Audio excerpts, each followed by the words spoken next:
ចិញ្ចឹមវាថា3ឆ្នាំទៅចុះខ្វះតិចតួចឬក៏លើសតិចតួចទេ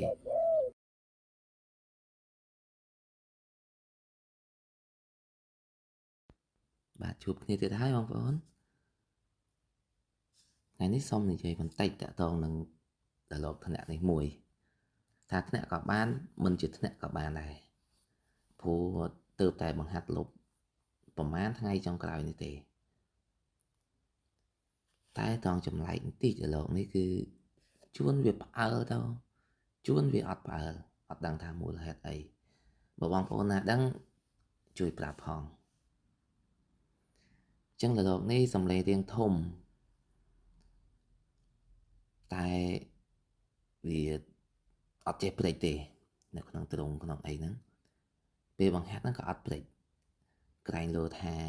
អាឡូថ្មីថ្មីវាអត់តាន់ព្រិចក៏ថាបានដែរ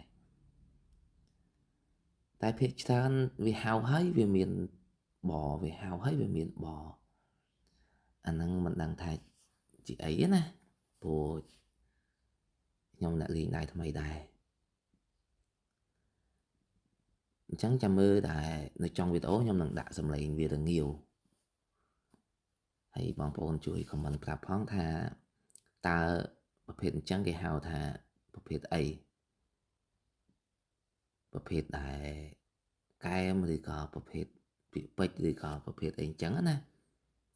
តែនេះជាលលកខ្មែរទេមិនមែនជាលលកកូនប្រកាសឬក៏លលកម៉ាឡេអីទេចិញ្ចឹមវាថា3ឆ្នាំទៅចុះខ្វះតិចតួចឬក៏លើសតិចតួចទេទម្រាំតែសាំងទម្រាំតែចូលលុបបានហ្នឹងគឺតាំងចិត្តមែនតើអញ្ចឹង2-3ថ្ងៃទៀតខ្ញុំនឹងយកវាទៅសាកម្ដងទៀតសាកបង្ហាត់មើលថាតើវាលេងកើតឬអត់ហើយលលកនេះដែរមិនទាន់ចាប់ឆ្លើយទេសូម្បីតែមួយសូម្បីតែព្រៃក៏មិនទាន់អាចធ្លាក់មកជួបដែរព្រោះសាកបង្ហាត់នៅក្បែរផ្ទះទេមិនទាន់ហ៊ានទៅឆ្ងាយទេហើយក៏មិនទាន់បានដាក់សាកជីតាមម៉ូតូដែរតែគ្រាន់តែលើកទៅរងាវលើកទៅរងាវវាមិនរងាវដូចអ្នកចាស់ពេកទេគ្រាន់ថាវាអាចយកជាការបានអញ្ចឹងលលកនេះគឺដើមកំណើតគឺនៅខាងដែរបៃលាអាងខេត្តកំពត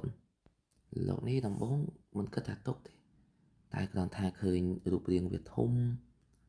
សំឡេងវាក៏រាងធំហើយក៏រាងដែរស្អាតអញ្ចឹងទៅក៏ចេះតែទុកសាកមើល